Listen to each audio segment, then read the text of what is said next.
Halo everyone, welcome back to my channel. Apa kabar kalian semua? Semoga kalian selalu dalam keadaan baik dan tanpa kekurangan apapun. Guys, pada video kali ini kita akan membahas kisah tentang seorang wanita yang sudah menikah. Dia kemudian jatuh cinta lagi dengan seorang pria kaya raya yang akhirnya dia tega meninggalkan suami dan anak-anaknya demi pria kaya itu. Jika kalian penasaran dan ingin tahu apa yang terjadi, kita langsung aja yuk masuk ke pokok cerita video ini.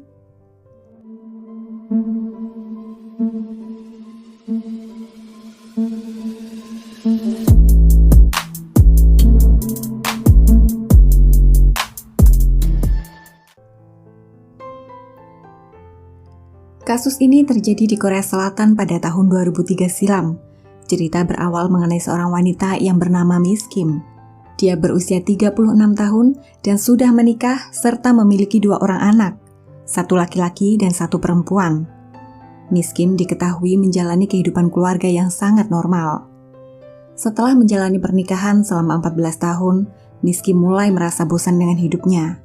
Dia mulai muak dengan segala aktivitas harian yang dia jalani, seperti bangun pagi, memasak, mencuci pakaian, mengurus anaknya ke sekolah, membersihkan rumah, dan tugas-tugas lain yang memang layaknya dilakukan oleh ibu rumah tangga pada umumnya.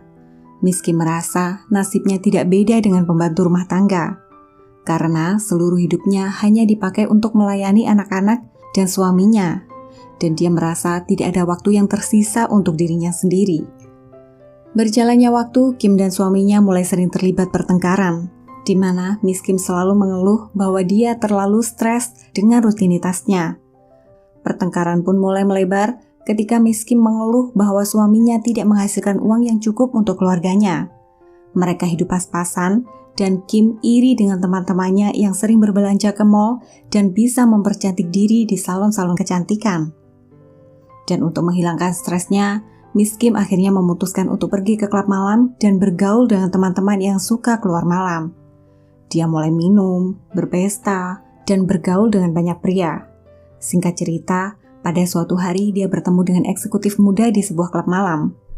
Eksekutif muda itu bernama Choi dan dia berusia 31 tahun, 5 tahun lebih muda dari Miss Kim. Sejak perkenalan itu, Miss Kim langsung jatuh hati dan mati-matian mendekati Choi. Choi berperawakan tinggi dan berwajah lumayan tampan. Choi juga merupakan orang yang sangat sopan serta baik hati. Dan yang paling menarik dari Choi adalah dia merupakan anak tunggal dari keluarga yang kaya raya. Keluarga besarnya memiliki bisnis transportasi yang sudah berjalan secara turun-temurun. Hanya 2 bulan sejak berkenalan dengan Choi, akhirnya mereka pun berpacaran.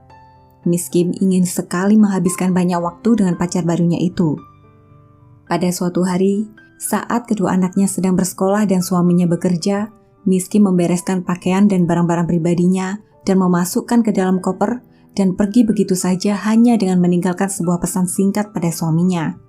Pesan itu berisi, "Jangan kau cari aku lagi, karena aku sudah bosan hidup denganmu. Jaga anak-anak baik-baik." Miss Kim pindah di sebuah apartemen yang dibayar oleh Choi. Dia benar-benar menghapus semua bayangan tentang suami, anak-anak, dan keluarga besarnya dari kehidupannya. Kepada Choi, Miss Kim mengaku bahwa dia masih lajang dan belum menikah. Tentu saja, ketika Miss Kim berbohong tentang satu hal, itu akan diikuti dengan 10 kebohongan lainnya. Miss Kim juga berbohong bahwa dia adalah seorang guru bahasa Inggris dan keluarga besarnya tinggal di Amerika Serikat. Oleh karenanya, Miss Kim mengaku bahwa dia tinggal sendirian karena semua sanak familinya tinggal di luar negeri. Miss Kim berbohong seperti ini dengan maksud agar keluarga Choi tidak mencari dan mengetahui latar belakang kehidupannya yang sebenarnya. Semakin hari, Miss Kim semakin jatuh cinta dan ingin segera menikah dengan kekasihnya. Kim senang bukan main ketika Choi memperkenalkan dirinya pada orang tuanya. Sayangnya, tanggapan orang tua Choi tidak begitu baik karena Miss Kim dianggap sudah tidak muda lagi dan orang tua Choi khawatir jika Miss Kim tidak dapat memberikan mereka cucu karena usianya yang sudah hampir memasuki kepala 4. Miss Kim pun mulai stres dan dia berpikir dengan sangat keras bagaimana caranya agar tidak kehilangan kekasihnya. Sampai suatu hari, dia mendapat ide untuk mengatakan kebohongan dengan memberitahu Choi bahwa dia telah hamil. Kabar ini tentu saja disambut gembira dan Choi langsung meminta izin kepada orang tuanya untuk menikahi Miss Kim. Orang tuanya pun yang memang keluarga baik-baik dan bijak akhirnya menyetujui pernikahan mereka dan berharap akan mendapatkan cucu laki-laki di kemudian hari. Dalam persiapan pernikahan, Miss Kim mengatakan kepada keluarga Choi, dia tidak ingin mengundang banyak orang dengan alasan dia tidak memiliki banyak saudara dan semua keluarganya tinggal jauh di Amerika Serikat. Miss Kim juga berkata bahwa dia sudah tidak muda lagi dan mereka dapat menghemat uang jika hanya mengadakan pesta kecil-kecilan saja. Namun sebaliknya, keluarga Choi adalah keluarga kaya raya yang mempunyai banyak kenalan juga relasi bisnis. Dan tentu saja mereka ingin mengadakan pesta yang mewah untuk anak mereka satu-satunya. Miss Kim pun kemudian mulai memutar otak lagi bagaimana caranya agar dia dapat menghadirkan orang tua serta saudara-saudaranya dalam pernikahan. Akhirnya, dia menemukan sebuah website yang menyediakan jasa orang-orang yang dapat melakukan apa saja sesuai dengan permintaan orang yang menyewa jasa mereka. Miss Kim kemudian menyewa beberapa orang yang disuruhnya untuk berperan sebagai orang tua, kakak adik, paman bibi, sepupu, dan keponakan-keponakannya. Mereka tentunya harus pandai berakting dan seolah-olah mereka baru saja tiba dari Amerika untuk menghadiri pernikahan Miss Kim dan Choi. Untuk jasa tersebut, para aktor ini dibayar sekitar 1 juta per harinya. Singkat cerita, pernikahan mereka berjalan sukses. Setelah itu, Miss Kim kembali harus berpikir keras lagi bagaimana caranya menutupi kebohongan mengenai soal kehamilannya. Ketika usia pernikahan mereka menginjak bulan keempat, Choi sempat bertanya, kenapa perut Miss Kim tidak membesar layaknya orang hamil pada umumnya? Miss Kim pun dengan enteng menjawab bahwa memang biasanya ketika mengandung anak pertama, perut wanita tidak akan berkembang terlalu besar, apalagi jika yang dikandung adalah anak laki-laki. Dan Choi yang polos pun hanya mengangguk-angguk saja mendengar penjelasan itu. Miss Kim akhirnya menghubungi Mr. Tuk, pria yang pernah bekerja sebagai pamannya dalam pernikahannya. Kepada Mr. Tuk, Miss Kim menceritakan bahwa dia sedang pura-pura hamil dan minta dicarikan seorang bayi laki-laki yang akan lahir sekitar 4 atau 5 bulan ke depan. Mr. Tuk pun menyanggupi permintaan itu dan meminta bayaran 70.000 US dollar atau sekitar 1 miliar rupiah. Lebih dari 50% dari bayaran itu harus dibayarkan di muka dan sisanya dapat dibayar saat bayi itu diserahkan. Kemudian Miss Kim mengutarakan kepada suaminya bahwa dirinya ingin melahirkan anak mereka di Amerika Serikat. Miss Kim beralasan dia ingin menjalani masa kehamilan dan persalinan dengan berada di sekitar keluarga besarnya. Selain itu, jika dia melahirkan di Amerika, bayi mereka akan langsung mendapat kewarganegaraan sana dan Miss Kim juga berjanji akan segera kembali ke Korea setelah melahirkan. Sedangkan untuk biaya persalinan di sana, Miss Kim mengatakan bahwa dia butuh dana sekitar 70.000 US dollar atau sekitar 1 miliar rupiah. Choi tentu saja ingin memberikan semua yang terbaik untuk anak dan istrinya. Dia pun menyetujui semua permintaan itu dan memberikan uang sesuai yang diminta oleh Miss Kim. 1 minggu kemudian, sekitar awal tahun 2004, Miss Kim dijadwalkan berangkat ke Amerika Serikat. Pada saat itu, suami dan mertuanya mengantar kepergiannya sampai ke airport. Setelah dia yakin bahwa suami dan mertuanya telah pulang, Miss Kim keluar dari gerbang keberangkatan, langsung naik taksi dan pergi ke rumah temannya. Dia menginap di sana ketika semua orang berpikir dia telah berada di Amerika Serikat. Miss Kim pun setiap hari menelpon dan berakting seolah-olah dia tengah berada di Amerika Serikat. Selama hampir 5 bulan, Mr. Tuk bersama temannya pergi ke berbagai panti asuhan dan rumah sakit di setiap penjuru kota untuk mencari bayi yang baru lahir untuk dapat diadopsi. Pencarian ini ternyata lebih sulit daripada yang mereka bayangkan. Mencari bayi yang baru lahir dan berjenis kelamin laki-laki ternyata tidak mudah sama sekali. Sampai pada waktunya, Mr. Tuk dan kedua temannya belum mendapatkan bayi laki-laki yang diminta. Miss Kim sangat marah sekali karena dia sudah harus pulang dan memperlihatkan seorang bayi laki-laki kepada suami dan keluarga mertuanya. Pada bulan Maret 2004, Miss Kim kemudian memutuskan untuk seolah-olah kembali ke Korea seorang diri dan tidak membawa bayinya. Ketika ditanya mengenai hal itu, Miss Kim menjelaskan bahwa penerbangan jarak jauh sangat tidak dianjurkan bagi bayi yang baru lahir dan akan sangat berbahaya. Jadi, lebih baik bayinya ditinggal di Amerika Serikat bersama keluarganya sampai bayi itu cukup umur dan benar-benar kuat. Miss Kim juga berkata, beberapa bulan ke depan, saudaranya sendiri yang akan membawa bayi itu pulang ke Korea.